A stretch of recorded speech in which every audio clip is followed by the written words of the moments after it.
जी हाँ दोस्तों, तो welcome to our channel Jharkhand competitor. ये है BSSC plus two practice set, जिसको मैंने पूरा कंप्लीट अच्छे डिटेल एक्सप्लेनेशन के साथ आपको बताया है। और आज का जो है ये प्रैक्टिस सेट थर्ड है। आज का जो वीडियो है आपके लिए प्रैक्टिस सेट थर्ड सा है और इसको मैं काफ़ी अच्छी तरीके से डिस्कशन करूँगा। तो हमारे चैनल पे नए होंगे, चैनल को सब्सक्राइब कर लीजिएगा। मोटिवेशनल थॉट आपका निरंतर कार्य करते रहना किसी भी सफलता के लिए मूलभूत कुंजी है। तो चलिए और जानते हैं कि कैसे क्वेश्चन हैं। आज कुल टोटल 75 क्वेश्चन को कैसे जानेंगे और किस लिए हमारे लिए इम्पोर्टेंट्स हैं। तो चलिए देखते हैं पहला क्वेश्चन क्या कह रहा है। पहला क्वेश्चन है, बंगाल किसके नेतृत्व में धीरे धीरे मुग़ल नियंत्रण से अलग हो गया? मुकर्रम खान, अली कादिर खान, मुर्शिद कुली खान या अलीवर्दी खान? तो जो धीरे धीरे मुग़ल नियंत्रण से अलग हो गया था, ये था मुर्शिद कुली खान के नेतृत्व में हुआ था। कैसे हुआ था? मुर्शिद कुली खान के नेतृत्व में हुआ था। मुर्शिद कुली खान ही जो थे जिन्होंने अपनी राजधानी बंगाल की राजधानी जो थी ढाका रखा था। कहाँ रखा था? बंगाल की राजधानी ढाका रखा थे। दूसरा क्वेश्चन बनता है कि स्वतंत्र बंगाल की स्थापना किसने की थी? तो स्वतंत्र बंगाल की जो स्थापना है ये भी मुर्शिद कुली खान के देन है। स्वतंत्र बंगाल की स्थापना जो थे ये मुर्शिद कुली खान दिए थे। अगला क्वेश्चन, बंगाल का अंतिम नवाब जो पूछता है क्वेश्चन, एक बंगाल का अंतिम जो नवाब था कौन था? तो मुबारक उद्दौला था। कौन था? मुबारक उद्दौला। ये सारी चीज़ें जो है आप याद रखिएगा। बंगाल किसके नेतृत्व में धीरे धीरे मुग़ल नियंत्रण से अलग हुआ? तो मुर्शिद कुली खान के नेतृत्व में। ये बंगाल की राजधानी ढाका लाए थे, स्वतंत्र बंगाल की स्थापना किए थे। तीसरा चीज़ था बंगाल जो था ये बंगाल का जो अंतिम नवाब था वो मुबारक खान था। चलिए अब दूसरा क्वेश्चन देखते कैसा क्वेश्चन है। इनमें से किस इस्पात संयंत्र की स्थापना छत्तीसगढ़ के दुर्ग जिले में रूसी सहयोग से की गई थी? इसमें 1959 में उत्पादन शुरू हुआ। तो कौन सा था? राउरकेला इस्पात संयंत्र, दुर्गापुर इस्पात संयंत्र या बोकारो इस्पात संयंत्र या भिलाई इस्पात संयंत्र? तो दुर्गापुर इस्पात ये हो जाएगा इसका आंसर आपका भिलाई इस्पात संयंत्र। भिलाई इस्पात संयंत्र का जो स्थापना जो था ये छत्तीसगढ़ में किया गया था। रूस के सहयोग से 1959 में इसका स्थापना हुआ था। अब देखते हैं ऑप्शन के एनालिसिस कर लेते हैं। जैसे राउरकेला हो गया, दुर्गापुर हो गया या बोकारो इस्पात संयंत्र हो गया। तो राउरकेला संयंत्र जो था ये सब कहाँ, ये जो है उड़ीसा में है। और ये किसकी सहायता से लगाया गया था? किस देश की सहायता से? तो ब्रिटेन की सहायता से लगाया गया था। दुर्गापुर इस्पात संयंत्र जो वेस्ट बंगाल में है, कहाँ पे है? वेस्ट बंगाल में। और ये जो है ब्रिटेन की ये जर्मनी के सहयोग से बनाया गया था। और तीसरा भिलाई इस्पात संयंत्र रूस के सहयोग से बनाया गया था। लेकिन एक चीज़ और क्वेश्चन पूछता है कि सेकंड पंचवर्षीय योजना के अंतर्गत कौन कौन सा किया गया था? तो दुर्गापुर, राउरकेला और भिलाई। कौन कौन थे? दुर्गापुर, राउरकेला और भिलाई। ये चीज़ आप याद रखिए। ये तीन जो फैक्ट्रियाँ हैं, दुर्गापुर जो है ये वेस्ट बंगाल में बनाया गया था, ब्रिटेन के सहयोग से बताया था। राउरकेला जो है ये उड़ीसा में। जितना आप रिपीटेशन करेंगे उतना ही चीज़ें याद रहेगी। और भिलाई जो है छत्तीसगढ़ में रूस के सहयोग से बनाया गया था। सेकेंड पंचवर्षीय योजना में ये चीज़ बनाया गया था। लेकिन बोकारो इस्पात संयंत्र का स्थापना थर्ड पंचवर्षीय योजना से बनाया गया था और रूस के सहयोग से बनाया गया था। तो ये चीज़ें हैं और इसका आंसर तो कौन था? भिलाई इस्पात संयंत्र। चलिए अगला क्वेश्चन देखते हैं। अगला क्वेश्चन नंबर थर्ड क्या कह रहा है? क्वेश्चन नंबर थर्ड है, निम्नलिखित में से किसे ओलंपिक खेलों में पदक प्राप्त करने वाले पहले भारतीय मुक्केबाज होने का गौरव प्राप्त किया? वो पहले मुक्केबाज कौन थे जिन्होंने जो है पहला पदक में खेलों में पदक प्राप्त करने वाले पहले भारतीय का गौरव हासिल किया? मैरी कॉम, अखिल कुमार, विजेंद्र सिंह या लेसराम सरिता देवी? तो वे थे विजेंद्र सिंह जो थे ये पहले भारतीय मुक्केबाज होने का गौरव प्राप्त किया जिन्होंने ओलंपिक में पदक जीता था। अब देखिए ओलंपिक से बहुत सारे क्वेश्चन आपके पूछे जाएंगे। तो ओलंपिक में पदक जीतने वाले प्रथम व्यक्ति जो थे कौन थे? प्रथम यदि व्यक्ति बोला जाएगा ओलंपिक में प्रथम व्यक्ति जिन्होंने पदक जीता वो थे केडी जाधव। वो भारतीय व्यक्ति कौन थे? केडी जाधव। यदि महिला में पूछा जाएगा पहली महिला जिन्होंने ओलंपिक में पदक जीता तो वो थी कर्णम मल्लेश्वरी। कौन थी? कर्णम मल्लेश्वरी जिन्होंने ये पदक जीता था। अब फिर आ जाता है कि कौन कौन सी महिलाएं हैं या तो कौन कौन से पुरुष हैं जो मुक्केबाज से संबंधित हैं। तो इसका नाम हम बताते चलेंगे, अब लिखते चलिएगा या याद करते चलिएगा। जैसे MC Mary Kom, MC Mary Kom जो है ये मुक्केबाज हैं और ये कहाँ की हैं, ये है मणिपुर की। ये कहाँ की हैं, मणिपुर की हैं। और मणिपुर हिंसा में इनके द्वारा कुछ शब्द कहे गए थे जो पूरे देश को गौरवान्वित किया था और अपने राज्य के प्रति वो जो भावना व्यक्त किए थे वो काफ़ी सराहनीय था। दूसरा है लवलीना बोरगोहेन। लवलीना बोरगोहेन जो है ये असम की हैं। कहाँ की, असम की हैं। ये भी आप याद रखिए। निखत जरीन कौन है, निखत जरीन ये तेलंगाना की है। निखत जरीन कहाँ की, ये तेलंगाना की है। और फिर आ जाता है आपका शिव थापा, अमिल पंगाल, ये सारे जो हैं ये आपके मुक्केबाज से संबंधित हैं। दूसरा चीज़ पूछ सकता है व्यक्तिगत श्रेणी में, आगे है, आगे और भी बताना है कि व्यक्तिगत श्रेणी में भारत का पहला ओलंपिक गोल्ड कौन जीता था। व्यक्तिगत श्रेणी में बोले जाएगा तो अभिनव बिंद्रा। कौन जीते थे, अभिनव बिंद्रा जीते थे। आगे फिर आ जाता IOC। ओलंपिक जो है, ओलंपिक का गठन कब किया गया था, तो IOC का जो स्थापना हुआ था ये 1894 में हुआ था। कब हुआ था, 1894 में हुआ था। और इसका मुख्यालय कहाँ है, लुसाने, स्विट्जरलैंड। मुख्यालय कहाँ है, तो लुसाने, स्विट्जरलैंड इसका मुख्यालय है। चलिए अगला क्वेश्चन देखते हैं। क्वेश्चन नंबर 4 क्या कह रहा है, तो इसका आंसर क्या था, विजेंद्र सिंह। विजेंद्र सिंह जो थे ये पहले भारतीय थे जिन्होंने ओलंपिक में पहला पदक प्राप्त करने का गौरव हासिल किया। अगला है किस राज्य ने गंगा डॉल्फिन को राज्य जलीय जीव घोषित किया। कौन सा राज्य है, उत्तर प्रदेश, छत्तीसगढ़, तेलंगाना या बिहार। तो उत्तर प्रदेश। कौन सा राज्य है, उत्तर प्रदेश है जिन्होंने क्या किया, डॉल्फिन को अपना जलीय जीव घोषित किया। अब डॉल्फिन जो आ जाता है, डॉल्फिन जिसे क्या चीज़ बोला जाता है, डॉल्फिन को मेमोलिया बोला जाता है। क्या चीज़ बोला जाता है, मेमोलिया। क्या चीज़, मेमोलिया बोला जाता है। डॉल्फिन को मेमोलिया बोला जाता है। और डॉल्फिन प्रोजेक्ट जो है, डॉल्फिन प्रोजेक्ट कब आया था, डॉल्फिन प्रोजेक्ट जो आया था यह 2009 में आया था। कब आया था, 2009 में आया था। और एक चीज़ और पूछा जाता है, भारत का राष्ट्रीय जलीय जीव का दर्जा 2009 में प्राप्त हुआ। डॉल्फिन को भारत का राष्ट्रीय जलीय जीव का दर्जा कब प्राप्त हुआ, 2009 में। कब प्राप्त हुआ था, 2009 में प्राप्त हुआ था। और एक चीज़ और पूछा जाता है कि डॉल्फिन संरक्षण केंद्र कहाँ है, तो डॉल्फिन संरक्षण केंद्र कहाँ है, भागलपुर में। कहाँ है, भागलपुर में। लेकिन यदि पूछा जाएगा कि डॉल्फिन दिवस कब मनाया जाता है, डॉल्फिन दिवस कब मनाया जाता है, 5 अक्टूबर का। तो ये सारी चीज़ें जो है ये आप याद रखेंगे।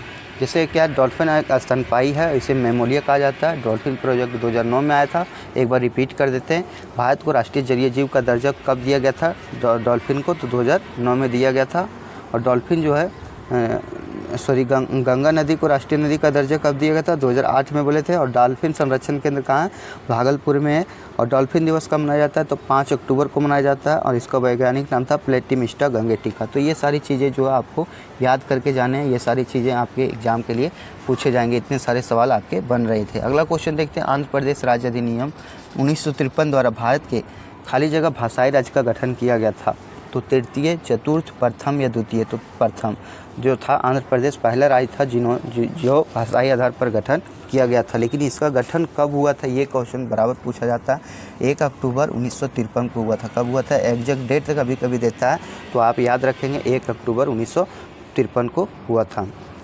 अब एक क्वेश्चन और पूछता है कि गोवा जो है सो कब राज्य बना, तो गोवा जो है सो 25वां राज्य के रूप में 30 मई 1987 को अस्तित्व में आया था। 30 मई 1987 को अस्तित्व में आया था। फिर आ जाएगा आपका जो मिजोरम जो है राज्य का दर्जा कब दिया गया था, तो मिजोरम को 1987 में दिया गया था। मिजोरम को राज्य का दर्जा कब दिया गया था, 1987 में। ये सब चीज़ें जो है आपको एग्ज़ाम में पूछे जाएंगे। और एक चीज़ और है कि जो बिहार से संबंधित है, जो बिहार जो है सो बिहार से झारखंड कब अलग हुआ, ये क्वेश्चन आपका एग्ज़ाम में पूछा जा सकता है। तो ये 15 नवंबर 2000 को हुआ। झारखंड जो है बिहार से ही अलग हुआ है, वो बिहार का ही पड़ोसी राज्य है। तो कब हुआ था, 15 नवंबर 2000 को। और आंध्र प्रदेश से तेलंगाना कब अलग हुआ, ये भी पूछा जाता है। तो ये रिलेटेड क्वेश्चन है, तो ये नया क्वेश्चन है। 2 जून 2014 को अलग हुआ। ये हम लोग के सामने अलग हुआ। 2 जून 2014 को जो है तेलंगाना का राज्य का दर्जा दिया गया है। चलिए अगला क्वेश्चन देखते हैं। क्वेश्चन नंबर 6 क्या कह रहा है, मोटर वाहन संशोधन अधिनियम 2019 के अनुसार, क्या चीज़ 2019 के अनुसार शराब के नशे में वाहन चलाना अपराध है और यह दूसरी बार खाली जगह की अवधि तक कारावास यदि दूसरा बार यदि आप पकड़ा जाते हैं तो 15,000 जुर्माने के साथ दंडन कितना होगा, यानी दूसरा बार यदि पकड़ाते हैं तो 15,000 रुपया और कितना साल का सज़ा होगा, ये क्वेश्चन पूछा जा रहा है। तो आपको 1 वर्ष का, 3 माह का, 2 माह का या 6 माह का, तो 2 साल का सज़ा होगा। कितने? 2 साल का सज़ा होगा। अगला देखते हैं क्वेश्चन नंबर 7 क्या कह रहा है। निम्नलिखित में से कौन सी नदी जास्कर और लद्दाख पर्वतमालाओं के बीच बहती है? जास्कर और लद्दाख पर्वतमालाओं के बीच कौन सी बहती है? गंगा, ब्रह्मपुत्र, जमुना या सिंधु? तो कौन सी नदी बहती है ये आपको बताना है। तो ये बहता है आपका सिंधु। अब देखिए सिंधु नदी आ गया तो सिंधु जल समझौता कब हुआ था? सिंधु जल समझौता कब हुआ था? तो 1960 में हुआ था। कब हुआ था? जल समझौता 1960 में हुआ था, जिसमें क्या था कि 20% पानी जो है सिंधु, झेलम और चेनाब, कौन सा? सिंधु, झेलम और चेनाब, SJC, सिंधु, झेलम और चेनाब का जो है 20% पानी इंडिया रखेगा और 80% पानी जो है पाकिस्तान रखेगा। कितना? 80% पानी पाकिस्तान यूज करेगा। ये चीज़ें हुई थी सिंधु जल समझौता 1960 में। अगला क्वेश्चन देखेंगे। अगला क्वेश्चन नंबर 8 में क्या बता रहा है? अशोक के कंधार अभिलेखों की खोज किस वर्ष में की गई थी? अशोक के कंधार अभिलेखों की खोज किस वर्ष में की गई थी? 1956, 1960, 1958, 1954। तो कब किया गया था? तो अशोक के कंधार अभिलेख का खोज कब किया गया था? तो 1958 में किया गया था। कब किया गया था? 1958 में किया गया था। अगला क्वेश्चन देखते हैं, क्वेश्चन नंबर 9। इनमें से कौन सा राज्य बॉक्साइट का सबसे बड़ा उत्पादक है? तो मध्य प्रदेश, दूसरा आंध्र प्रदेश, तीसरा पश्चिम बंगाल, चौथा उड़ीसा। तो इसका हो जाएगा आपका उड़ीसा।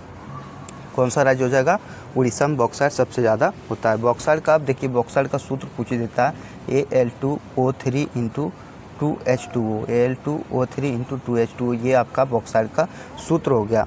अब पूछा जाएगा कि लो अयस्क का सबसे ज़्यादा उत्पादन कहाँ होता है? तो लो अयस्क का यदि पूछा जाएगा सबसे ज़्यादा उत्पादन तो ये उड़ीसा में होता है। लेकिन यदि बोला जाएगा कौन सा देश में सबसे ज़्यादा होता है, कौन सा देश में ज़्यादा होता है, तो ऑस्ट्रेलिया में सबसे ज़्यादा होता है। ये सारी चीज़ें जो है आपको याद रखते हैं, क्योंकि यही सारी चीज़ें आपके एग्ज़ाम में पूछे जाएंगे और यही सारे क्वेश्चन आपके रिपीट करेंगे। अगला क्वेश्चन है 1793 में अस्थाई बंदोबस्त लागू होने के समय बंगाल का गवर्नर जनरल कौन था? 1793 में जब अस्थाई बंदोबस्त लागू हुआ था उस समय बंगाल का गवर्नर जनरल कौन था? Warren Hastings, William Hodges, Robert Francis, Lord Cornwallis. तो कौन थे ये आपको बताना है। तो ये थे लॉर्ड कॉर्नवालिस। कौन थे? Lord Cornwallis. देखिए अस्थाई बंदोबस्त जो है कौन लाए थे? अस्थाई बंदोबस्त जो है किसके द्वारा लाया गया था? तो उस समय जो थे लॉर्ड कॉर्नवालिस थे, और जिसमें भूमि पर जो था 19% भूमि पर लागू किया गया था। ये जो है कितने भूमि पर लागू किया गया था? 19% भूमि पर लागू किया गया था। और अस्थाई बंदोबस्त जो कहाँ लागू हुआ था? तो बनारस, कहाँ लागू हुआ था ये आप याद रखें, बनारस, उड़ीसा, बिहार और बंगाल। बनारस, उड़ीसा, बिहार और बंगाल में लागू हुआ था। चलिए आगे क्वेश्चन देखते हैं। क्वेश्चन नंबर 11 क्या कह रहा है? भारत में सीमा सड़क संगठन BRO की स्थापना कब की गई थी? BRO का स्थापना कब किया गया था? सितंबर 1960, मई 1962, सितंबर 1962, मई 1960। तो इसका स्थापना जो किया गया था मई 1960 में किया गया था। कब किया गया था? कितना? मई 1960 में। तो कब? 7 मई 1960 में किया गया था। और वर्तमान में इसके अध्यक्ष कौन है? तो ये है लघु श्रीनिवासन। लघु श्रीनिवासन इसके अध्यक्ष हैं। कौन है? लघु श्रीनिवासन इसके अध्यक्ष हैं। चलिए अगला क्वेश्चन देखते हैं। क्वेश्चन नंबर 12 क्या कह रहा है? हिमालय पर्वत की सुदूर उत्तरी पर्वतमाला को किस नाम से जाना जाता है? सुदूर जो उत्तरी पर्वतमाला है उसे किस नाम से जाना जाता है ये आपको बताना है। बाह्य हिमालय, निम्न हिमालय, महाहिमालय, महाभारत पर्वतमाला। ये महाहिमालय के नाम से जाना जाता है। किसके नाम से जाना जाता है? महाहिमालय के नाम से जाना जाता है। देखिए हिमालय को जो है 4 पार्ट में बांटे गया है। ट्रांस हिमालय कौन कौन सा है? ट्रांस हिमालय, उत्तरी हिमालय, मध्य हिमालय और फिर दक्षिण हिमालय, दक्षिणी शिवालिक, ये सारी चीज़ें हैं। अगला क्वेश्चन देखते हैं। क्वेश्चन नंबर 13, निम्नलिखित में से किसने हैदराबाद के 4 मीनार का निर्माण कराया था? तो हैदराबाद के 4 मीनार का निर्माण किसने कराया? हुमायूं, मोहम्मद आदिल शाह, अकबर, मोहम्मद कुली कुतुब शाह। तो मोहम्मद कुली कुतुब शाह के द्वारा जो है इसका निर्माण कराया गया। मोहम्मद कुली कुतुब शाह का निर्माण जो है ये 4 मीनार का निर्माण करवाए थे। अगला क्वेश्चन देखते हैं। क्वेश्चन नंबर 15 क्या करा? 1962 में ज्ञानपीठ पुरस्कार पाने वाले प्रथम व्यक्ति कौन थे? डॉक्टर ONV कुरूप, अकितम अच्युतम नंबूदरी, जी शंकर कुरूप, डॉक्टर MT वासुदेवन नैयर। तो कौन थे ये आपको बताना है। तो ये जो हो जाएगा आपका जी शंकर कुरूप। शंकर कुरूप जो थे पहले व्यक्ति थे जिन्हें क्या चीज़ दिया गया, तो ज्ञानपीठ पुरस्कार दिया गया। एक क्वेश्चन और पूछता है कि ज्ञानपीठ पुरस्कार पाने वाले प्रथम महिला कौन थी। यदि पूछ दे कि पहली महिला कौन थी, फर्स्ट महिला, तो ये हो जाएगा आपका आशापूर्णा देवी। कौन हो जाएगा, आशापूर्णा देवी। आशापूर्णा देवी जिन्हें ज्ञानपीठ पुरस्कार दिया गया। लेकिन अभी बोला जाएगा कि हिंदी भाषा क्षेत्र में ज्ञानपीठ पुरस्कार किसे दिया गया था, तो सुमित्रा नंदन पंत को। ये मोस्ट इम्पॉर्टेंट है, किसे दिया गया था, सुमित्रा नंदन पंत को। ये सारी चीज़ें आप याद रखेंगे। अगला क्वेश्चन लिखते हैं, क्वेश्चन नंबर 15, निम्नलिखित में से कौन सा खनिज आधात्विक खनिजों की श्रेणी में नहीं आता। आधात्विक खनिज की श्रेणी में नहीं आता। अब्रक आ जाता है, लाइमस्टोन, बॉक्साइट या जिप्सम। तो इसका आंसर हो जाएगा आपका बॉक्साइट। बॉक्साइट जो है आपका, जो ये आधात्विक खनिजों की श्रेणी में नहीं आता है। बॉक्साइट का सूत्र होता है आपका Al2O3 × 2H2O, ये आपका बॉक्साइट का सूत्र होता है। बॉक्साइट जो होता है ये एल्युमिनियम का अयस्क होता है। किसका अयस्क होता है, एल्युमिनियम का अयस्क होता है। अगला देख लेते हैं, क्वेश्चन नंबर 16 क्या कह रहा है। सारे क्वेश्चन आपके लिए इंपॉर्टेंस है, तो हमारे चैनल पे नए होंगे, चैनल को सब्सक्राइब जरूर कीजिएगा। आपका एक सब्सक्राइब हमें काफ़ी मोटिवेट करेगा और लगे कि हमने आपके लिए कुछ किया है, तो ज़रूर सब्सक्राइब कीजिएगा। अगला क्वेश्चन है, इक्विटास स्मॉल फाइनेंस बैंक का मुख्यालय निम्नलिखित में से किस शहर में स्थित है। इक्विटास स्मॉल फाइनेंस बैंक का मुख्यालय कहाँ है, मुंबई में, गुरुग्राम में, चेन्नई में या बेंगलोर में। तो कहाँ है, ये है चेन्नई में। इक्विटास स्मॉल फाइनेंस बैंक का मुख्यालय कहाँ है, चेन्नई में है। और चेन्नई में किसका मुख्यालय है, ये आप याद रखिए। तो चेन्नई में किसका मुख्यालय है, आगे सेबी का मुख्यालय का मुंबई में किसका मुख्यालय है, सेबी का हो गया। RBI का हो गया, नाबार्ड का हो गया, RBI नाबार्ड हो गया, या इसका मुख्यालय कहाँ है, मुंबई है। और DRDO का मुख्यालय पूछा जाता है कि DRDO का मुख्यालय कहाँ है, तो नई दिल्ली है। कहाँ है, नई दिल्ली है। इसरो का मुख्यालय कहाँ है, इसरो का मुख्यालय बेंगलोर है। कहाँ है, बेंगलोर है। इसरो का मुख्यालय बेंगलोर है। फिर आगे पूछा जाता है सिडबी का मुख्यालय, क्वेश्चन और है कि सिडबी का मुख्यालय जो है कहाँ है, तो लखनऊ में। कहाँ है, लखनऊ में है। अगला क्वेश्चन देखते हैं, क्वेश्चन नंबर 17 क्या कह रहा है। प्रसिद्ध लोकगीत कजरी कहाँ लोकप्रिय है। कजरी जो है सो कहाँ लोकप्रिय है, ये आपको बताना है। मध्य प्रदेश, उत्तर प्रदेश, हरियाणा या छत्तीसगढ़। तो कहाँ है, ये है उत्तर प्रदेश में। कजरी जो है कहाँ का है, तो उत्तर प्रदेश का। कजरी हो गया, रासलीला हो गया, कौन सा हो गया, रासलीला, कजरी, नौटंकी, रासलीला, कजरी, नौटंकी, झोरा, कौन सा, झोरा, कूल, ये सब जो हो गए आपके यूपी के लोकनृत्य हो गए। अब बताना है रौफ कहाँ का है, रौफ कहाँ का है, रौफ है जो जम्मू कश्मीर का है। रौफ कहाँ का है, जम्मू कश्मीर का। गिद्दा भांगड़ा हम पंजाब का। गिद्दा भांगड़ा हम कहाँ का, पंजाब का। गिद्दा भांगड़ा हम पंजाब का। फिर आगे बताना डांडिया गरबा गुजरात का। डांडिया और गरबा कहाँ का है, गुजरात का। डांडिया और गरबा कहाँ का, गुजरात का। कालबेलिया घूमर कठपुतली राजस्थान का। कालबेलिया घूमर कठपुतली ये राजस्थान का। सुई सिल्ली राजस्थान का। खोल ढकनी गोवा का। खोल ढकनी कहाँ का, गोवा का। ये सारी जो है आप याद रखेंगे, ये सब मुंह पे याद होना चाहिए। रौफ कहाँ का, जम्मू कश्मीर का। गिद्दा भांगड़ा हम पंजाब का।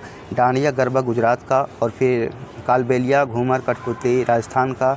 सुई सिल्ली भी राजस्थान का। खोल ढकनी गोवा का। तो ये सब चीज़ आप ध्यान रखेंगे। अगला क्वेश्चन है, क्वेश्चन नंबर 18, निम्नलिखित में से किसने मांडू को अपनी राजधानी बनाया। तो मांडू को अपनी राजधानी कौन बनाए थे, तो हसन शाह, दिलावर खान, बहमन शाह, मीर जाफ़र। तो कौन थे जो राजधानी बनाए थे, तो मालवा के सुल्तान होशंग शाह थे। कौन थे, होशंग शाह। अगला क्वेश्चन देखते हैं, क्वेश्चन नंबर 19 क्या कह रहा है।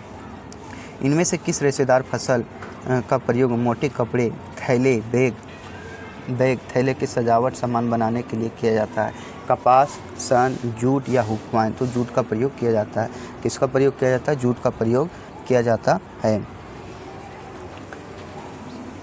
अगला क्वेश्चन देखें, क्वेश्चन नंबर 20 क्या कह रहा है। अब देखिए जूट के बारे में एक चीज़ और पढ़ लें कि वर्ल्ड का यदि बोले जाएगा कि वर्ल्ड में नंबर 1 पे कौन है जो जूट उत्पादन में वर्ल्ड में नंबर 1 कौन है, तो इंडिया है। कौन सा है देश है, इंडिया है। और जो राज्य यदि बोला जाएगा तो राज्य में कौन सा है, तो वेस्ट बंगाल है। कौन सा है, वेस्ट बंगाल है। और केंद्रीय जूट अनुसंधान कहाँ है, केंद्रीय यदि जूट अनुसंधान यदि पूछेगा कहाँ है, तो ये कोलकाता में है। कहाँ है, कोलकाता में है। और यदि बोलेगा अंतर्राष्ट्रीय जूट संस्थान कहाँ है, तो उसी के बगल में आपका बांग्लादेश में अंतर्राष्ट्रीय जो है कहाँ, बांग्लादेश में। अगला क्वेश्चन देखेंगे, क्वेश्चन नंबर 20। जेम्स मिल ने अपनी पुस्तक द हिस्ट्री ऑफ इंडिया में भारतीय इतिहास को 3 कालखंडों में विभाजित किया था। उनमें से कौन सा शामिल नहीं है? ब्रिटिश, हिंदू, मुस्लिम, ईसाई। तो ईसाई शामिल नहीं है। कौन नहीं शामिल है? ईसाई शामिल नहीं है। तो ये सारे क्वेश्चन है। अब देखेंगे क्वेश्चन नंबर 21 क्या कह रहा है। जी हाँ दोस्तों, अब देखेंगे क्वेश्चन नंबर 21 क्या कह रहा है। महात्मा गांधी ने 12 मार्च 1930 को नमक आंदोलन की शुरुआत कहाँ से की थी? तो साबरमती, चंपारण, सेवाग्राम, शांति निकेतन। तो ये साबरमती आश्रम से किए थे। कहाँ से किए थे? साबरमती आश्रम से जो था ये शुरुआत की थी। और जो 12 मार्च 1930 से 6 अप्रैल 1930 तक चला था। कब चला था? 6 अप्रैल 1930 तक। और कितना दूरी था? 240 मील। कितना? 240 मील था। और कितने अनुयायी थे ये भी पूछा जा सकता है। तो 78 अनुयायी थे। कितने अनुयायी थे? 78 अनुयायी थे। और जस्ट 6 अप्रैल 1930 को जब नमक सत्याग्रह ख़त्म हो जाता है और तुरंत ही क्या स्टार्ट हो जाता है? सविनय अवज्ञा आंदोलन 6 अप्रैल 1930 को स्टार्ट हो जाता है, सविनय अवज्ञा आंदोलन। और उस समय एक क्वेश्चन पूछा गया था कि जिस समय नमक आंदोलन चल रहा था उस समय यूएसए से कौन से पत्रकार आए थे? तो वेब मिलर। और ये सारे जो कवरेज किया था वेब मिलर एक पत्रकार थे यूएसए के। उन्होंने जो दांडी यात्रा थी नमक आंदोलन, नमक सत्याग्रह, उसको पूरा कवरेज किए थे। अगला देखते हैं क्वेश्चन। महात्मा गांधी के बारे में एक चीज़ और जान लीजिए कि यह जो थे सेकेंड गोलवेज सम्मेलन यानी द्वितीय गोलवेज सम्मेलन में भाग लिए थे। अगला क्वेश्चन देखते हैं, क्वेश्चन नंबर 22 क्या कर रहा है। इनमें से किसकी स्थापना लीग ऑफ नेशन के स्थान पर की गई थी? तो किसकी स्थापना लीग ऑफ नेशन के स्थान पर की गई थी? विश्व बैंक, एमनेस्टी इंटरनेशनल, अंतर्राष्ट्रीय मुद्रा कोष या संयुक्त राष्ट्र। तो किसकी स्थापना की गई थी? ये की गई थी संयुक्त राष्ट्र की स्थापना की गई थी। अब देखिए संयुक्त राष्ट्र की स्थापना जो हुई थी कब की गई थी ये भी आपको जानना है। और लीग ऑफ नेशन क्या था ये भी जानना था। लीग ऑफ नेशन जो था ये हमारा जो था प्रथम विश्व युद्ध के बाद फिर पुनः युद्ध ना हो, प्रथम विश्व युद्ध के बाद जो है युद्ध को रोकने के लिए बनाया गया था। लेकिन फिर पुनः क्या हो गया? द्वितीय विश्व युद्ध हो गया। इसीलिए यूएनओ के द्वारा संयुक्त राष्ट्र का गठन किया गया। और संयुक्त राष्ट्र का गठन जो है सो पूछता है कि कब हो गया था? तो 24 अक्टूबर 1945 को। कब हुआ था? 24 अक्टूबर 1945 को। कहाँ हुआ था? तो मैनहट्टन द्वीप पर। कहाँ हुआ था? मैनहट्टन द्वीप पर हुआ था। इसका जो गठन किया गया था। और कितने एकड़ भूमि पर हुआ था? तो 17 एकड़ भूमि पर किया गया था। तो कितना? 17 एकड़ भूमि पर जो है यह फैसला या फैला हुआ है। कितने अंग है? तो 6 अंग है। इसके कितने अंग है? 6 अंग हैं। और एकमात्र अंग जिसका मुख्यालय जिसका मुख्यालय जो है बाहर है वह है अंतर्राष्ट्रीय न्यायालय। अंतर्राष्ट्रीय न्यायालय के कहाँ है मुख्यालय? वीना है। कहाँ? ऑस्ट्रिया वीना है। अगला क्वेश्चन देखेंगे, क्वेश्चन नंबर 23 क्या कह रहा है। निम्नलिखित में से किसने पाकिस्तान के गठन की मांग का विरोध किया था? मोहम्मद इकबाल, मोहम्मद अली जिन्ना, मौलाना अशरफ अली थानवी या खान अब्दुल गफ्फार खान। तो कौन थे? तो ये थे खान अब्दुल गफ्फार खान। खान अब्दुल गफ्फार खान थे। और इन्होंने जो क्या किया था, इन्होंने जो थे ये खान अब्दुल गफ्फार खान, इन्होंने जो था पाकिस्तान के गठन के मांग का विरोध किया था। और ये जो थे ये लाल कुर्ती दल का स्थापना किए थे। क्या किए थे? लाल कुर्ती दल। ये भी क्वेश्चन पूछा जाता है कि लाल कुर्ती दल के स्थापक कौन थे? तो लाल कुर्ती दल के स्थापक थे ये आपका खान अब्दुल गफ्फार खान। और दूसरी चीज़ पूछा जाता है कि वर्ल्ड में इटली का एकीकरण करने वाले गैरीबाल्टी जो थे लाल कुर्ती दल का गठन किए थे। यदि वर्ल्ड में बोला जाएगा तो इटली के कौन थे? गैरीबाल्टी। यदि वर्ल्ड में बोला जाएगा कि लाल कुर्ती दल का गठन कौन किया था? तो गैरीबाल्टी। और खान अब्दुल गफ्फार खान जो थे पहले भारतीय जिन्हें भारत रत्न दिया गया, पहले विदेशी जिन्हें भारत रत्न दिया गया है। अगले क्वेश्चन देखते हैं, क्वेश्चन नंबर 24 क्या कह रहा है। एमनेस्टी इंटरनेशनल नामक संगठन इनमें से किसकी सुरक्षा पर केंद्रित है? तो किसकी सुरक्षा पर केंद्रित है? मानवाधिकार, लुप्तप्राय प्रजातियां, बच्चों की कुपोषण से या पर्यावरण से। तो ये मानवाधिकार पर सुरक्षा पर केंद्रित है। एमनेस्टी इंटरनेशनल का जो स्थापना हुआ था, एमनेस्टी इंटरनेशनल का स्थापना जो हुआ था कब हुआ था? 1961 में। कब किया गया था? 1961 में इसका स्थापना किया गया था। और यह मानवाधिकार के लिए कार्य करता है। एक चीज़ पूछता है कि मानवाधिकार दिवस कब मनाया जाता है? तो यह बनाया जाता है 10 दिसंबर को। मानवाधिकार दिवस कब मनाया जाता है? 10 दिसंबर को मनाया जाता है। और मानवाधिकार अधिनियम कब आया था? तो यह आया था मानवाधिकार अधिनियम 1993 को आया था। कब आया था? 1993 में मानवाधिकार अधिनियम आया था। अगला क्वेश्चन देखें, क्वेश्चन नंबर 25 क्या कह रहा है। इनमें से किस चिकित्सक ने भारत आकर 1794 से 1815 तक बंगाल मेडिकल सर्विस में कार्य किया और भारत के कई विविध क्षेत्रों में महत्वपूर्ण सर्वेक्षण एवं खोजें की। William Bentinck, Warren Hastings, Francis Buchanan, sir William Jones. तो ये कौन थे, आपको ये बताना, क्वेश्चन का आंसर देना है। तो ये हमारे कौन थे, तो ये थे फ्रांसिस बुकानन। ये क्या थे, 1794 से 1815 तक ये भारत आए थे और इन्होंने यहाँ पे आके ये काम किए थे। क्या चीज़ का काम किए थे, तो ये काम किए थे आपका डॉक्टर का काम किए थे और उन्होंने ऐसा माहौल बना के रखा ताकि सारे लोगों का इलाज किया जा सके। अगला क्वेश्चन देखते हैं, क्वेश्चन नंबर 26। भारतीय संविधान का कौन सा भाग राज्य के नीति निर्देशक तत्वों से संबंधित है। तो कौन सा भाग है, तो ये है भाग हमारा 4। कौन सा भाग है, भाग 4 जो है सो ये हमारा नीति निर्देशक तत्व से संबंधित है। और आर्टिकल जो है 36 से 51, आर्टिकल कितना है, 36 से 51। और जो ये नीति निर्देशक तत्व जो है कहाँ से लिया गया है, ये आयरलैंड देश से लिया गया है। कहाँ से लिया गया, आयरलैंड देश से लिया गया है। चलिए अगला क्वेश्चन देखते हैं। आगे क्वेश्चन भी और इसमें पूछा जा सकता है कि राज्य के नीति निर्देशक तत्व कहाँ से लिया गया, आयरलैंड से लिया गया है। और भाग 5 में क्या है, तो भाग 5 में जो हमारा क्या है, संघ। भाग 5 में क्या हमारा संघ। भाग 3 में क्या है, भाग 3 में हमारा मौलिक अधिकार है। भाग 3 में हमारा मौलिक अधिकार है और आर्टिकल 36 से 51 है। आर्टिकल 36 से 51 है। चलिए अगला क्वेश्चन देखते हैं, क्वेश्चन नंबर 27। विदेश मंत्री डॉक्टर एस जयशंकर ने किस देश में महात्मा गांधी की प्रतिमा का अनावरण किया। ये क्वेश्चन बराबर आपके एग्जाम में पूछे जाते हैं। ये करंट रिलेटेड क्वेश्चन है। तो थाईलैंड में, कंबोडिया में, वियतनाम में या मलेशिया में। तो ये वियतनाम में किए थे। कहाँ किए थे, वियतनाम में एस जयशंकर जो देश के महात्मा गांधी को प्रतिमा का अनावरण किए थे।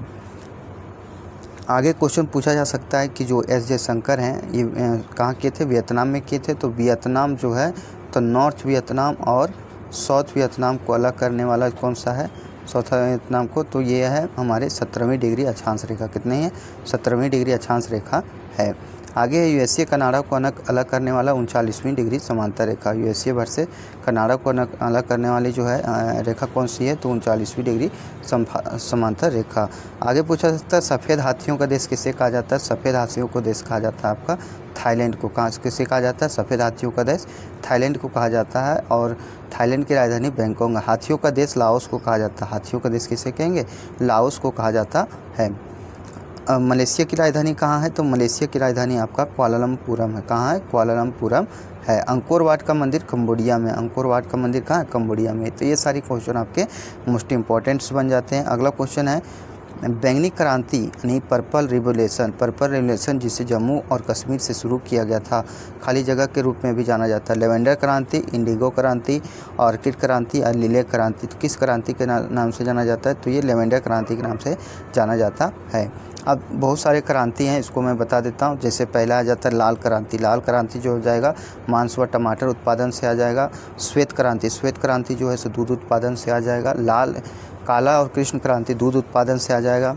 फिर आ जाता है आपका पीली क्रांति दलहन से है। पीली क्रांति किससे, दलहन उत्पादन से। गुलाबी क्रांति झींगा उत्पादन से। गुलाबी क्रांति झींगा उत्पादन से। नीला क्रांति मत्स्य उत्पादन से। नीला क्रांति मत्स्य उत्पादन से। सुनहरी क्रांति फल उत्पादन। सुनहरी क्रांति फल उत्पादन। रजत क्रांति अंडा उत्पादन। रजत क्रांति किससे, अंडा उत्पादन से। भूरी क्रांति उर्वरक उत्पादन से। भूरी क्रांति किससे, उर्वरक उत्पादन से। अमृत क्रांति नदी जोड़ो परियोजना से। अमृत क्रांति किससे, नदी जोड़ो परियोजना से। तो ये सारी जितने भी क्रांति मैंने आपको बताया ये सारी इंपॉर्टेंट्स हैं। अगला क्वेश्चन देखेंगे, क्वेश्चन नंबर 29 क्या करा, निम्नलिखित में से कोलकाता में ब्रह्म समाज की स्थापना किसने की। कोलकाता में जो ब्रह्म समाज की स्थापना कौन किए थे, स्वामी विवेकानंद, स्वामी दयानंद सरस्वती, ईश्वरचंद्र विद्यासागर या राजा राम मोहन राय। तो ये किए थे राजा राम मोहन राय। राजा राम मोहन राय जो थे जो कलकत्ता में ब्रह्म समाज की स्थापना किए थे। अब राजा राम मोहन राय का जो जन्म हुआ था कब हुआ था, 1772 में, और इसका मृत्यु हो गया था 1833 में। कब हो गया था मृत्यु, 1833 में। ब्रह्म समाज की स्थापना कब हुई थी, ब्रह्म समाज की स्थापना हुई थी 1828 में। ब्रह्म समाज की स्थापना कब हुई थी, 1828 में। आत्मीय सभा की स्थापना जो 1815 में हुई थी। वेदांत सोसाइटी की स्थापना 1816 में हुआ था। अगले पूछा जा सकता है वेदांत सोसाइटी 1816। हिंदू कॉलेज का जो स्थापना हुआ था कब हुआ था, 1817 में। संवाद कौमुदी पुस्तक के लेखक कौन है, संवाद कौमुदी जो पुस्तक है किस भाषा में लिखी गई थी, तो बंगाली भाषा में लिखी गई थी। कब लिखा गया था, 1821 में लिखा गया था।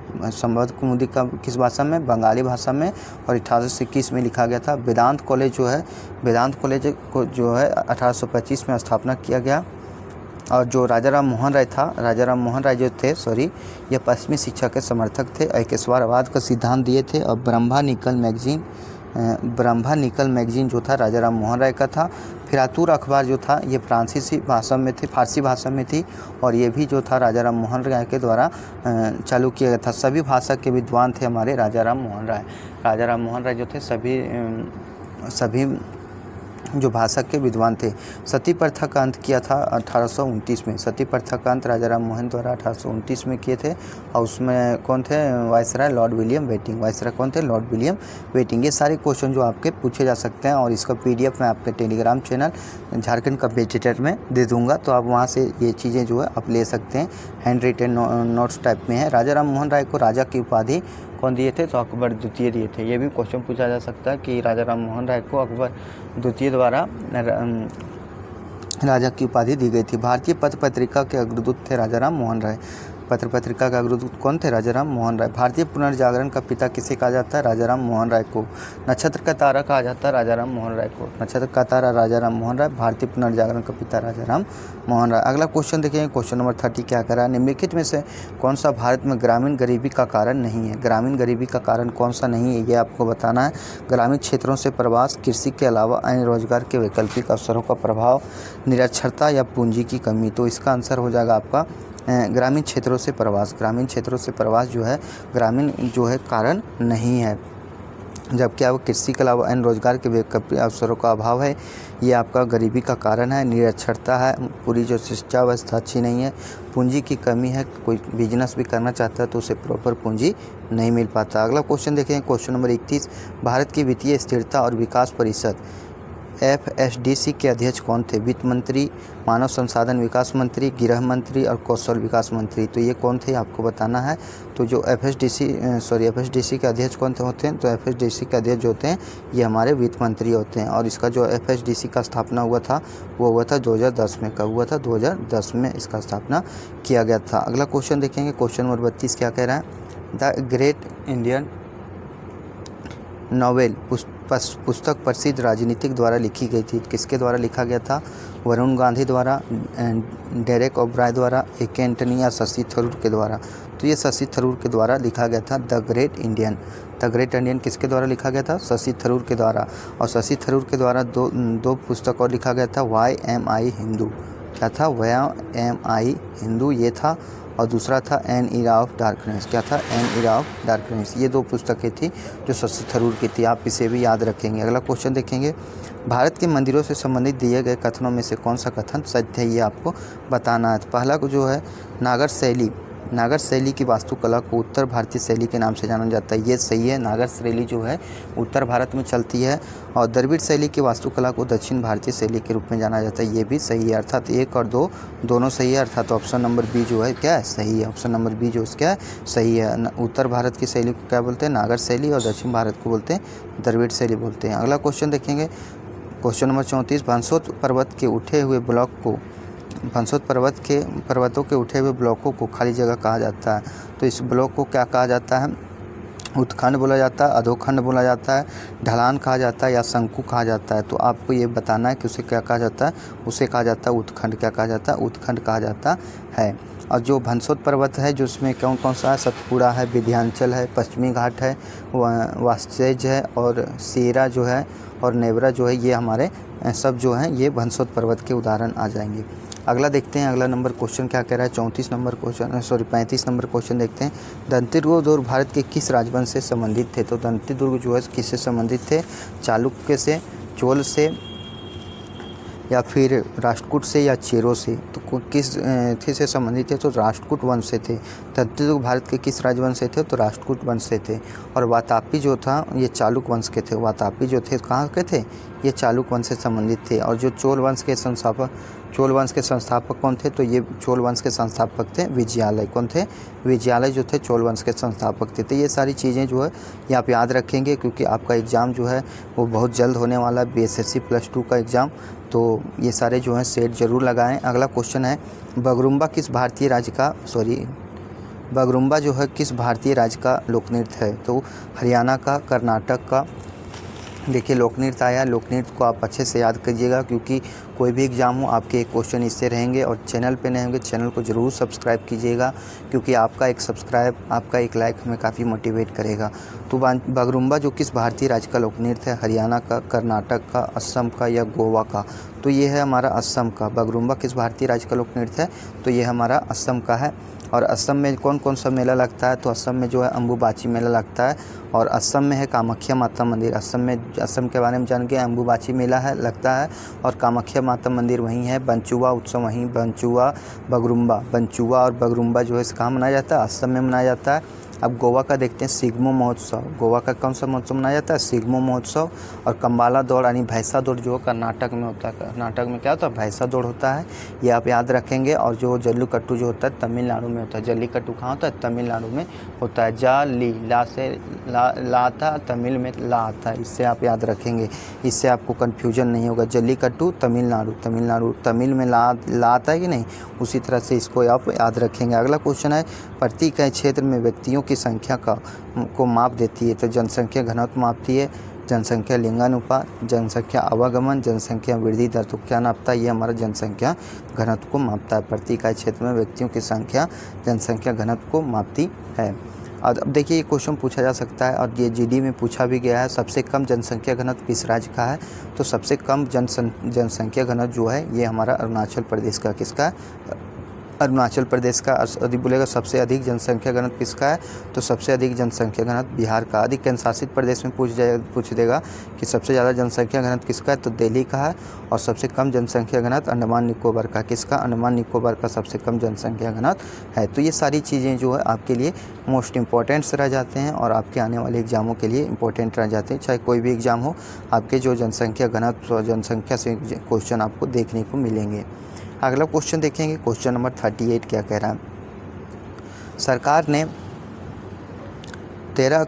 अक्टूबर 2023 में किस कंपनी को नवरत्न का दर्जा दिया?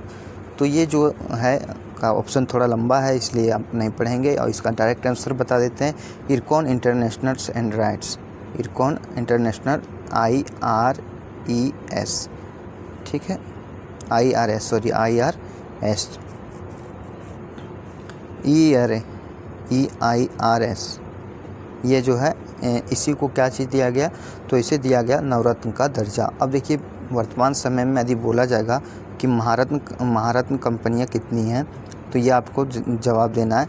तो वर्तमान में जो महारत्न कंपनी यदि बोलेगा तो कितनी है? तो 13 है। और नवरत्न कितना है? नवरत्न है 16। नवरत्न कंपनियां कितनी है? 16 है। महारत्न 13, नवरत्न 16, और मिनी रत्न जो है 74 है। मिनी रत्न कंपनी कितनी है? 74 है। और नवीनतम जो है, नवीनतम महारत्न कंपनी कौन सी है? तो IOC। क्या है? IOC यानी इंडियन ऑयल कॉरपोरेशन जो है नवीनतम महारत्न कंपनी है। अगला क्वेश्चन देखेंगे, क्वेश्चन नंबर 39 क्या कह रहा है? हर्षवर्धन जो है 606 से 647 ईस्वी तक खाली जगह वंश के शासक थे। तो ये किसके शासक थे?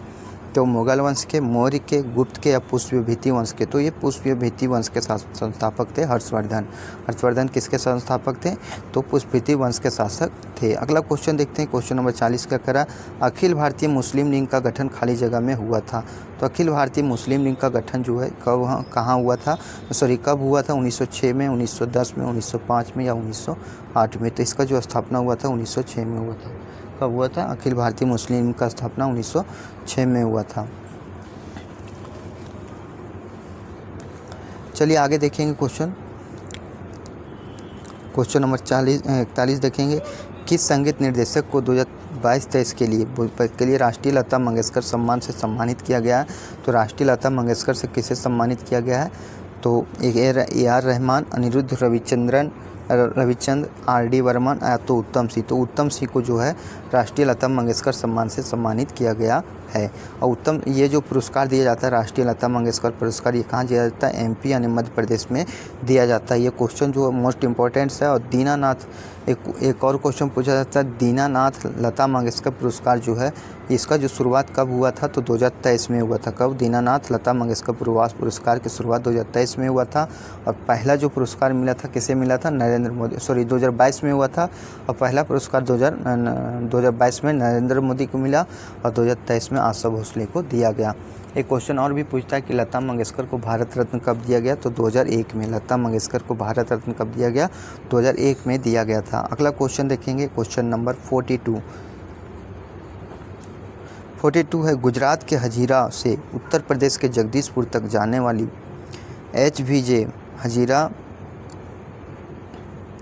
HVJ गैस पाइपलाइन निम्न में से किस राज्य से होकर गुजरती है? कौन सा राज्य से होकर गुजरता है? झारखंड, मध्य प्रदेश, हिमाचल प्रदेश या उत्तराखंड? तो ये मध्य प्रदेश से होकर गुजरता है, मध्य प्रदेश से होकर गुजरता है। मध्य प्रदेश से ही कौन सा पुरस्कार दिया जाता है, आपको मैंने बताया था, तो लता मंगेशकर पुरस्कार दिया जाता है। क्या चीज़, कौन सा पुरस्कार दिया जाता है? लता मंगेशकर पुरस्कार दिया, राष्ट्रीय लता मंगेशकर सम्मान दिया जाता है। अगला क्वेश्चन देखेंगे, क्वेश्चन नंबर 43 क्या कह रहा है, पूंजी के नियमित मूल्य क्षय को समायोजित करने के लिए सकल निवेश को मूल्य को क्या कहा जाता है? कर्ज, घाटा, नया निवेश या अवमूल्यन? तो डिप्रिसिएशन, अवमूल्यन कहा जाता है। और भारत में अब तक कितने बार अवमूल्यन हो चुका है? तो भारत में अब तक 3 बार अवमूल्यन हो चुका है, 1949 में, 1966 में और 1991 में। का 1949, 1966 और 1991 में, यानी 3 बार जो है अवमूल्यन हो चुका है। अगला क्वेश्चन देखेंगे, क्वेश्चन नंबर 44 क्या करें, निम्नलिखित में से कौन सा सर्प नौका दौड़ का एक भारतीय खेल है? सर्प नौका दौड़ का एक भारतीय खेल कौन सा है? खो खो है, वल्लमकली है, मलखम्ब है और मैदानी हॉकी। तो कौन सा है ये आपको बताना है। तो ये वल्लमकली जो है ये सर्प नौका दौड़ है, और ये वल्लमकली जो है कहाँ का खेल है? ये केरल का। अब मलखम्ब खेल कला जो है मध्य प्रदेश का। मलखम्ब कहाँ का है? मध्य प्रदेश का। ये आप याद रखें, मलखम्ब मध्य प्रदेश का और वल्लमकली है जो सर्प नौका दौड़ है, ये हमारा केरल का है। अगला है, अधिक न्यायपालिका का यह मानना है कि संसद द्वारा पारित विशेष कानून संविधान के मूल ढांचे का उल्लंघन करते हैं, तो उसके पास ऐसे कानून को रद्द करने की शक्ति है। इसे कहा जाता है न्यायिक समीक्षा, विवाद समाधान, न्यायिक सक्रियता या जनहित याचिका। इसे क्या चीज़ कहेंगे ये आपको बताना है। तो इसे हम बोलते हैं न्यायिक समीक्षा, यानी उस पर फिर समीक्षा करेगा कोर्ट और क्या गलती है नहीं है उसका सुधार करेगा। और न्यायिक समीक्षा जो है कौन सा आर्टिकल में? आर्टिकल 13 में। और ये किस देश के संविधान से लिया गया है न्यायिक समीक्षा के बारे में? तो ये यूएसए के संविधान से लिया गया है न्यायिक समीक्षा के बारे में। अगला क्वेश्चन देखेंगे, क्वेश्चन नंबर 46 क्या करा, इनमें से किसे मिल्कमैन ऑफ इंडिया कहा जाता है? अर्जुन देव, वर्गीज कुरियन, चरण सिंह या मनोज कुमार? तो वर्गीज कुरियन को मिल्कमैन ऑफ इंडिया कहा जाता है। मिल्कमैन ऑफ इंडिया किसे कहते हैं? वर्गीज कुरियन को। आगे क्वेश्चन पूछा जा सकता है कि टाइगर मैन ऑफ इंडिया किसे कहते हैं? तो कैलाश सांखला को। किसके कहते हैं? कैलाश सांखला को कहते हैं। और bird man of the year कहते हैं सलीम अली को। Bird man of the year किसे कहते हैं? ये कहते हैं हम सलीम अली को। किसे कहते हैं? सलीम अली को कहते हैं। और फिर आ जाता है वाटरमैन ऑफ इंडिया किसे कहते हैं? वाटरमैन ऑफ इंडिया कहते हैं राजेंद्र सिंह को। और किसे कहते हैं? राजेंद्र सिंह को कहते हैं। और सलीम अली नेशनल पार्क कहाँ है? तो सलीम अली नेशनल पार्क जो है ये हमारा है जम्मू कश्मीर में। सलीम अली नेशनल पार्क किसे कहाँ है? तो ये जम्मू कश्मीर में है। आगे पूछा जा सकता है metro man of India Sreedharan. Missile man of India APJ Abdul Kalam. Missile man of India जो है APJ अब्दुल कलाम है। और missile women of India Tessy Thomas हैं। अगला क्वेश्चन देखेंगे, क्वेश्चन नंबर 47 क्या कर रहा है, भारत के संविधान का कौन सा अनुच्छेद राज्यपाल की नियुक्ति से संबंधित है? तो राज्यपाल की नियुक्ति से संबंधित कौन सा अनुच्छेद है?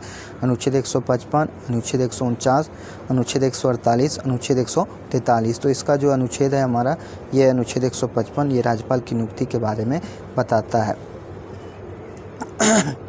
देखिए आर्टिकल 153 बताता है राज्यपाल का पद। आर्टिकल 153 क्या बताता है? राज्यपाल का पद जो होता है ये आर्टिकल 153 के तहत बताता है।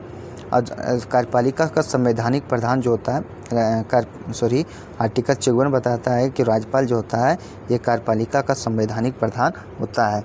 और फिर जो होता है नियुक्ति जो है सो आर्टिकल 155 के तहत होता है। आर्टिकल 155 के तहत क्या होता है? नियुक्ति किया जाता है। और आर्टिकल 156 के तहत क्या किया जाता है? 156 के तहत शपथ दिया जाता है। आर्टिकल 156 के तहत 156 के तहत राज्यपाल को शपथ दिया जाता है। 157 जो है सो योग्यता से संबंधित है। किससे संबंधित है? योग्यता से संबंधित है। और आर्टिकल 158 जो बताता है ये हमारा आर्टिकल 158 हमें बताता है राज्यपाल के शपथ के बारे में।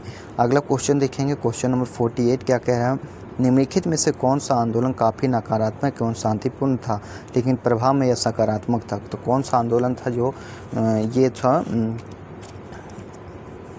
नकारात्मक एवं शांतिपूर्ण था लेकिन प्रभाव में यह सकारात्मक था? ये कौन सा आंदोलन था? तो ये था हमारा असहयोग आंदोलन। दूसरा आ जाएगा स्वदेशी आंदोलन, तीसरा भारत छोड़ो आंदोलन और चौथा खिलाफत आंदोलन।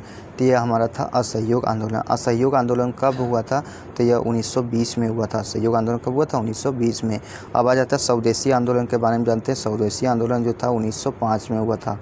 भारत छोड़ो आंदोलन जो हुआ था 1942 में। भारत छोड़ो आंदोलन 1942 में। और खिलाफत आंदोलन जो हुआ था 1919 में। कब हुआ था? 1919 में। और अंत किया गया था 1924 में। तो ये सारी चीज़ें जो है आपको याद करके जाने हैं। असहयोग आंदोलन 1920 में, स्वदेशी आंदोलन 1905 में, भारत छोड़ो आंदोलन 1942 में और खिलाफत आंदोलन यदि बोला जाएगा तो 1919 में। ये सारे क्वेश्चन जो है आपके लिए मोस्ट इंपॉर्टेंट्स हैं। अगला क्वेश्चन है, एशियन गेम्स के इतिहास में जेवलिन थ्रो में स्वर्ण पदक जीतने वाले पहले भारतीय महिला एथलीट कौन बनी है? अन्नू रानी, अंजू बॉबी जॉर्ज, प्रीति चौधरी, अलका सिंह। तो अन्नू रानी जो है एशियन गेम्स के इतिहास में जेवलिन थ्रो में स्वर्ण पदक जीतने वाली पहली भारतीय एथलीट बनी है। आगे पूछा जा सकता है कि नीरज चोपड़ा द्वारा टोक्यो ओलंपिक में कौन सा पदक जीता गया? तो 2021 में जो है स्वर्ण पदक जीता गया। और कितना दूर फेंका था? 87.5 मीटर। कितना? 87.5 मीटर ये इतने दूर फेंका था। और जो भाला फेंक दिवस है कब मनाया जाता है? तो भाला फेंक दिवस जो है 7 अगस्त को मनाया जाता है। एशियन गेम्स जो है, एशियन गेम्स इसमें पूछा गया कि एशियन गेम्स में, तो ये थी हमारी अन्नू रानी। तो एशियन गेम्स जो है इसका शुरुआत कब हुआ था? 1951 से दिल्ली में हुआ था। कब हुआ था? 1951 में नई दिल्ली में हुआ था। आगे पूछा जा सकता है व्यक्तिगत श्रेणी में भारत का सेकेंड गोल्ड जीतने वाला कौन था? तो नीरज चोपड़ा। भारत का सेकेंड गोल्ड जीतने वाला कौन था व्यक्तिगत श्रेणी में? Neeraj Chopra. World athletic championship में एकमात्र भारतीय जिन्होंने गोल्ड जीता तो वे थे नीरज चोपड़ा। 2023 का वर्ल्ड एथलेटिक्स का आयोजन कहाँ किया था? हंगरी बुडापेस्ट में। 2023 का वर्ल्ड एथलेटिक्स का आयोजन कहाँ किया था? हंगरी बुडापेस्ट में। और गोल्डन बॉय के राइटर कौन थे? नवदीप सिंह गिल थे। अगला है कलामंडलम कल्याणी कुट्टी अम्मा किस शास्त्रीय नृत्य के लिए जानी जाती? किस शास्त्रीय नृत्य के लिए जानी जाती ये आपको बताना है। मणिपुरी, कुचिपुड़ी, ओडिसी या मोहिनी अट्टम। ये मोहिनी अट्टम के लिए जानी जाती है। किसके लिए जानी जाती है? मोहिनी अट्टम के लिए जानी जाती है। आगे जान लेते हैं कि कौन कौन सा राज्य में क्या क्या मनाया जाता है, जैसे कथकली, मोहिनी अट्टम, कली अट्टम या कृष्ण अट्टम जो ये केरला का है। किस राज्य का है? केरला का होता है। कथकली, मोहिनी अट्टम, काली अट्टम, कृष्ण अट्टम ये केरला का है। और इससे संबंधित जो है कल्याणी अम्मा, रागनी देवी, हेमा मालिनी, श्रीदेवी ये जो है ये सब मोहिनी अट्टम से संबंधित हैं।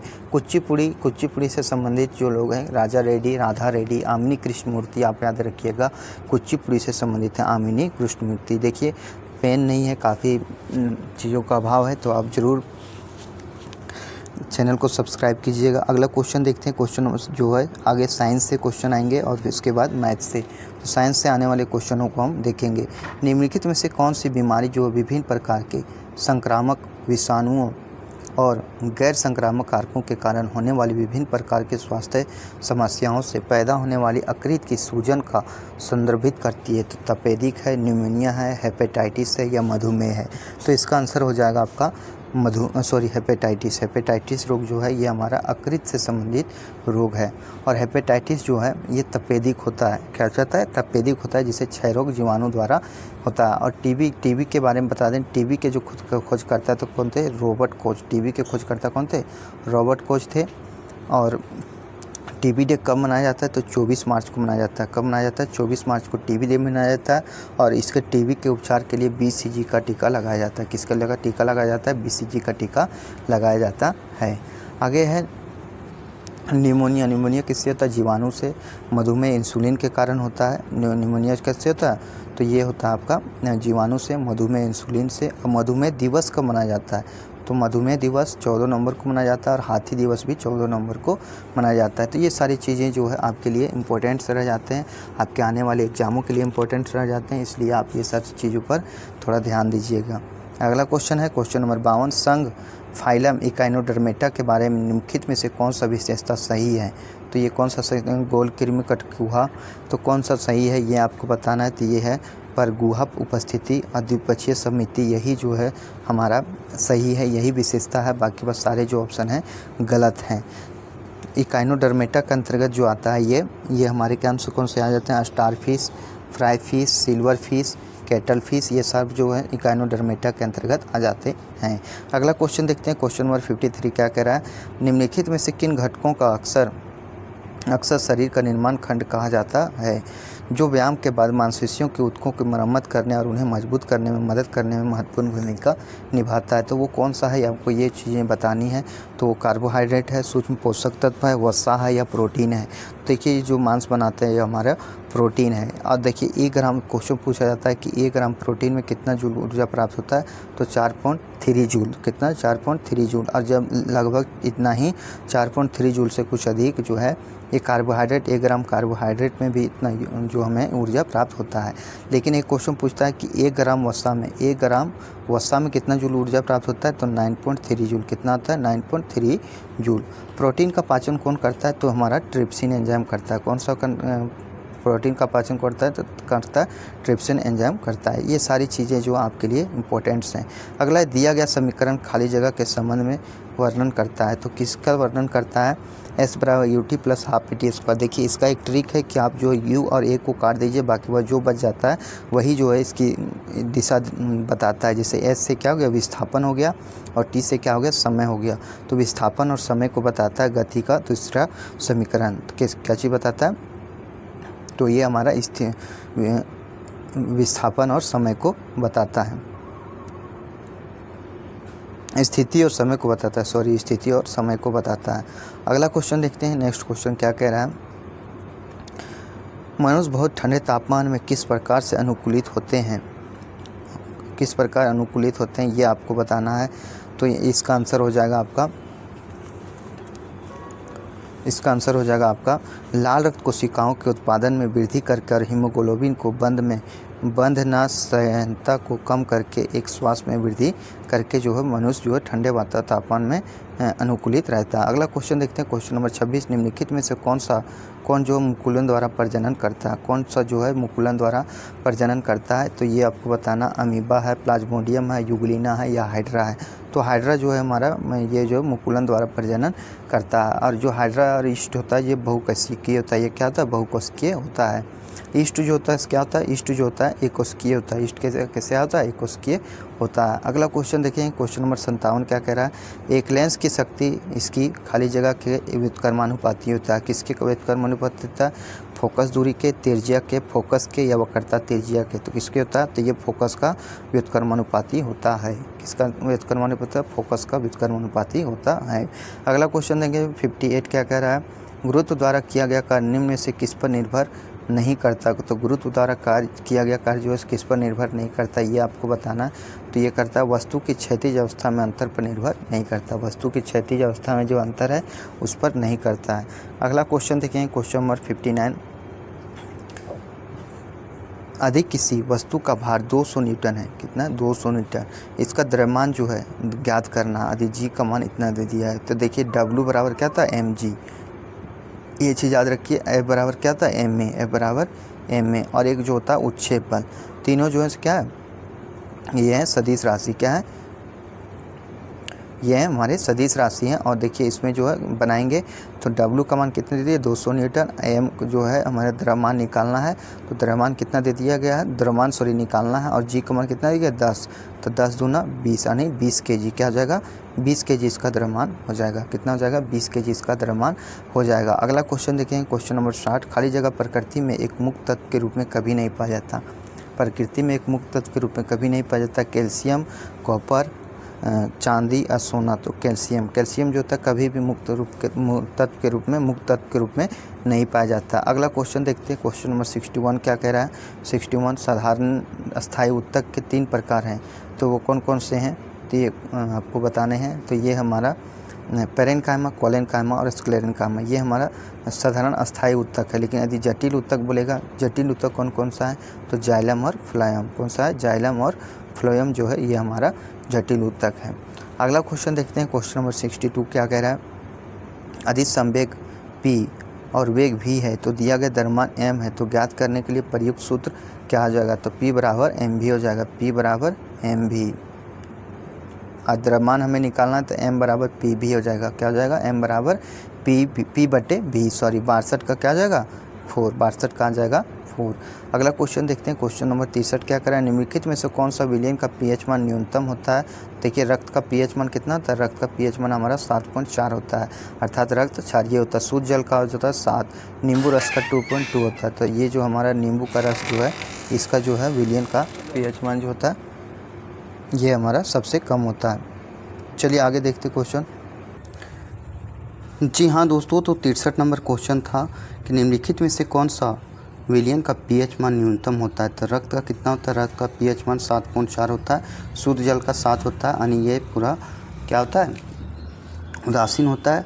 और डिटर्जेंट का ये 7 ये भी क्षारीय होता है। और नींबू का रस का जो होता है कितना था? 2.4। कितना होता है? 2.4। तो सबसे पूछा कि सबसे कम जो किसका है विलयन का पीएच मान, तो नींबू का रस का है। अगला क्वेश्चन देखते हैं, क्वेश्चन नंबर 64 क्या कह रहा है। चलिए क्वेश्चन नंबर 64 देख लेते हैं। परमाणु संख्या खाली जगह वाला तत्व क्षारीय ऑक्साइड बनाएगा, तो 17, 14, 7 या 11। तो कौन सा जो बनाएगा? तो ये क्षारीय ऑक्साइड जो बनाएगा हमारा ये बनाएगा धातु। कौन सा बनाएगा? धातु बनाएगा। तो धातु हमारा कौन सा है? तो ये हमारा सोडियम है। सोडियम हमारा क्या? धातु है। ये चीज़ जान लीजिए कि क्षारीय जो ऑक्साइड बनाएगा वो हमें क्षारीय ऑक्साइड धातु बनाता है। क्या कौन बनाता है? ये धातु बनाता है। और अम्लीय ऑक्साइड जो बनाता है, अम्लीय ऑक्साइड वो बनाता है अधातु। कौन बनाता है? अधातु। तो ये चीज़ें जो है आपके एग्जाम में ऐसे ही क्वेश्चन पूछे जाएंगे। अगला क्वेश्चन है 10 वोल्ट के विभवांतर वाले, 10 वोल्ट का एक विभवांतर है, दो बिंदुओं के बीच 4 कूलाम के चार्ज को स्थानांतरित करने में कितना काम किया जाएगा। तो ये पूछा गया वर्क, W बराबर पूछा गया है। तो W बराबर क्या होता है? W बराबर होता है W बराबर होता है आपका VQ। एक होता है W बराबर VQ। तो W का मान कितना हो जाएगा? W बराबर V का मान हो जाएगा 10 और Q यानी 4 कितना हो जाएगा? 4, 10 चौके 40। कितना हो जाएगा? 10 चौके 40 जूल। कितना हो जाएगा? 10 चौके 40 जूल। अगला देख लेते हैं, ये 40 जूल इसका आंसर हो गया। W बराबर VQ कितना लिखते हैं? W बराबर VQ। तो V का मान 10 और Q का मान 4, 10 चौके 40 जूल इसका आंसर हो गया। अगला क्वेश्चन देखेंगे, क्वेश्चन नंबर 66। कोयला और पेट्रोलियम जैसे ईंधन निम्न तत्वों में से कौन से तत्व मौजूद होते हैं। तो नाइट्रस ऑक्साइड और सल्फर ऑक्साइड ये दोनों तत्व मौजूद होते हैं। ऑप्शन नंबर 2 सही है। अगला क्वेश्चन है क्वेश्चन नंबर 67। किसी तत्व पर लगने वाला गुरुत्वाकर्षण बल को कहा जाता है। गुरुत्वाकर्षण बल को क्या कहते हैं? आवेग बोलते हैं, तनाव बोलते हैं, संवेग बोलते हैं या भार बोलते हैं। तो इसको हम क्या बोलते हैं? भार बोलते हैं। और ये जो गुरुत्वाकर्षण बल है W बराबर क्या होता है? mg होता है। W बराबर क्या होता है? mg होता है। अगला क्वेश्चन है क्वेश्चन नंबर 68। धरती की सतह पर मापने पर, धरती की सतह पर मापने पर एक वस्तु का भार 60 न्यूटन है। कितना है? 60 न्यूटन है। तो चंद्रमा की सतह पर इसका मापने का भार क्या आ जाएगा? 1 न्यूटन, 10 न्यूटन, 3.6 न्यूटन, 360 न्यूटन। तो इसका जो आंसर हो जाएगा कितना हो जाएगा? ये हो जाएगा आपका 10 न्यूटन। कितना हो जाता है? 10 न्यूटन हो जाता है। अगला क्वेश्चन देखेंगे, क्वेश्चन नंबर 69 क्या कह रहा है। 69 निम्नलिखित में से किन परमाणु संख्याओं वाले तत्वों का युग समान समूहों से संबंधित है। 14, 33, 13, 31, 11, 20 और 12, 30। तो कौन सा जो है जो समान तत्व वाले संबंधित है? तो 13 और 31, यानी 13 में आपका एल्युमिनियम हो गया और 31 में क्या है ये आप अपने कमेंट बॉक्स में ज़रूर बताइएगा। अगला क्वेश्चन है 70 नंबर क्वेश्चन देखते हैं। पौधे के किस अंग की वृद्धि या गति जब किसी विशिष्ट उद्दीपक की ओर होती है तो इस प्रक्रिया को कहा जाता है। तो जो वृद्धि जो होती है विशिष्ट उद्दीपक की ओर होती है उसे क्या कहते हैं? ऋणात्मक प्रकाश अनुवर्तन, धनात्मक प्रकाश अनुवर्तन, ऋणात्मक अनुवर्तन और धनात्मक अनुवर्तन। तो इसे क्या कहा जाता है? तो इसे कहा जाता है धनात्मक प्रकाश अनुवर्तन। क्या कहते हैं? धनात्मक प्रकाश अनुवर्तन कहते हैं। अगला क्वेश्चन नंबर 71 है कि खाली जगह आधुनिक आवर्त सारणी को प्रस्ताव दिया था। तो आधुनिक आवर्त सारणी का प्रस्ताव कौन दिया था? डोबराइनर, न्यूलैंड, मेंडलीफ या मोजली। तो आधुनिक आवर्त सारणी का जो सिद्धांत दिया था ये दिए थे मोजली साहब दिए थे। और कब दिए थे? तो 1913 में दिए थे। कब दिए थे? 1913 में दिए थे। अगला क्वेश्चन देखते हैं, क्वेश्चन नंबर 72। वे आवर्ती बीजी पौधे जिनके बीजों में 2 द्विबीजपत्र होते हैं उन्हें कहा जाता है? मक्का, घास, पैफियो, पेडिलम या द्विबीजपत्री पौधा। तो कौन क्या कहते हैं इसे? द्विबीजपत्री पौधा कहते हैं। क्या चीज़ कहते हैं? द्विबीजपत्री पौधा कहते हैं। अगला क्वेश्चन देखते हैं, क्वेश्चन नंबर 73। नर प्रजनन तंत्र के कौन से अंग में मुख्य अनुवांशिकी आनुवांशिक सामग्री पाई जाती है? अंडकोश, शुक्राणु, मूत्रवाहिनी और प्रोस्टेट ग्रंथि। तो क्या चीज़ पाया जाता है? तो ये शुक्राणु पाया जाता है। क्या चीज़ पाया जाता है? नर प्रजनन तंत्र में शुक्राणु पाया जाता है। अगला क्वेश्चन है, अमोनियम क्लोराइड के एक अणु में कितने परमाणु होते हैं? अमोनियम क्लोराइड जैसे बोलते हैं NH4Cl, बोला एक अणु में कितने परमाणु विद्यमान होते हैं? तो ये होता है 1 + 4 प्लस क्लोरीन का आपका हो गया 1, तो कितने हैं? 6 परमाणु होते हैं। कितने हैं? 1, हाइड्रोजन का 1 × 4, 4 × 1 = 5 और 1 = 6। कितने परमाणु मौजूद हैं? 6 परमाणु मौजूद हैं। कार्य करने की गति क्या कहलाती है? कार्य करने की जो गति होती है वो क्या कहलाती है? तो जो कहलाती है, कार्य करने की गति ऊर्जा कहलाती है, लेकिन कार्य करने की दर यदि पूछा जाए कि क्या कहलाती तो शक्ति कहलाती। तो ये हमारे थे 75 क्वेश्चन जो आपके जीएस और जनरल नॉलेज से थे। तो उम्मीद होगा ये वीडियो आपको अच्छा लगा होगा, और यदि आप बीएसएससी +2 प्रैक्टिस सेट 2 को कंप्लीट नहीं किए हैं तो आप जाके इसे देख सकते हैं, और आप कितना जानते हैं और कितने क्वेश्चन आप सही कर पाते हैं आप कमेंट बॉक्स में ज़रूर बताइएगा। और आपके लिए मोटिवेशनल थॉट है कि इसी तरह निरंतर कार्य करते रहना किसी भी सफलता के लिए मूलभूत कुंजी है। आप निरंतर हमेशा समय देते हैं कोई चीज़ पर, तो वो चीज़ें जो है अपनी हो जाती है, और अपना जो चीज़ हो जाता है उस पर सफलता पाना काफ़ी आसान होता है। तो यहीं तक क्लास का एंड हुआ। धन्यवाद। जय हिंद, जय भारत। चैनल को नए होंगे चैनल को सब्सक्राइब जरूर कीजिएगा, क्योंकि ये इस चैनल के माध्यम से आपको बीएसएससी +2 के प्रैक्टिस सेट करवाए जा रहे हैं, प्लस रेलवे के जो यूथ वाला बुक है उसे कंप्लीट कराया जा रहा है। उसका क्लास रुका हुआ था, जल्दी उसका स्टार्ट किया जाएगा। और जो झारखंड से हैं, झारखंड का जो है ऑब्जेक्टिव क्वेश्चन अभी कराया जा रहा है, क्योंकि जो है ऑब्जेक्टिव आपके लिए काफ़ी मायने रखता है, क्योंकि आप बहुत कुछ पढ़ चुके हैं। तो CGL वाले एग्ज़ाम के लिए आपके ऑब्जेक्टिव काफ़ी फ़ायदेमंद रहे। धन्यवाद।